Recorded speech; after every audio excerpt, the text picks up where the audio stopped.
Hello hi అండి. నాకైతే health బాలేదు. మా అత్తయ్య అయితే మా ఇంటికొచ్చింది. ఆమె వచ్చేది సంవత్సరంలో ఒకసారి 2 సార్లు. ఇంక అప్పుడు కూడా చేసి పెట్టకంటే అస్సలు బాగుండదు. ఇంకా ఆమెకు వంట గాని చేసి పెట్టాను. ఇంకా అయితే నీళ్ళు అంతా క్లీనింగ్ అయితే చేసుకున్నాననమాట. చెయ్యి కదపుతా అంటే కూడా అవే కళ్ళలో నీళ్ళు అయితే వచ్చేస్తున్నాయి. ఎడమ చెయ్యి అయితే అస్సలు కదపలేను. ఎందుకంటే నిద్రలో నాకు పట్టేసింది వీపుల్లో, అందుకనేసి. ఇంకా హాస్పిటల్కి వెళ్ళి అయితే కన్నా ఇంజెక్షన్ వేయించుకొని మెడిసిన్ అయితే కన్నా వాడుతున్నాను. 2 డేస్ నుంచి అట్లే ఉంది. నాకు ఒక కస్టమర్ అయితే కన్నా 4 శారీస్ ఇచ్చింది. అక్క నాకు బేస్వారం పెళ్ళి ఉంది, ఖచ్చితంగా ఈవినింగ్ కల్లా ఇచ్చేయాలనింది. నేను తీసుకున్నప్పటికైతే నేను బాగున్నాను. ఇంకా ఆ రోజు నైటే నాకు అలా అయింది. సరే ఇచ్చేస్తాను లెక్క అని చెప్పాననమాట. ఇంకా పాత కస్టమరే మనం అట్లా డీలీ చేయొద్దక్క అని చెప్పి 10 ఇచ్చింది.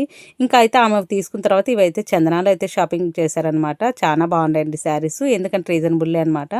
ఇంకా నేను తీసుకున్న తర్వాత కటింగ్ అయితే చేద్దామని అయితే వేసుకున్నాను. ఇంకా 4 చేశాను. ఇంకా చెయ్యి కదపలేకుండాను కదా, ఆ పెయిన్ తట్టుకోలేక కళ్ళలో నీళ్ళు అవేందుకు అవి కారిపోతున్నాయి. ఇంకా మా ఆయన ఇట్లాంటప్పుడు ఎందుకు తీసుకుందంటే ముందు తీసుకున్న తర్వాత వచ్చింది. ఇంక కస్టమర్ని బాధ పెట్టలేం కదా.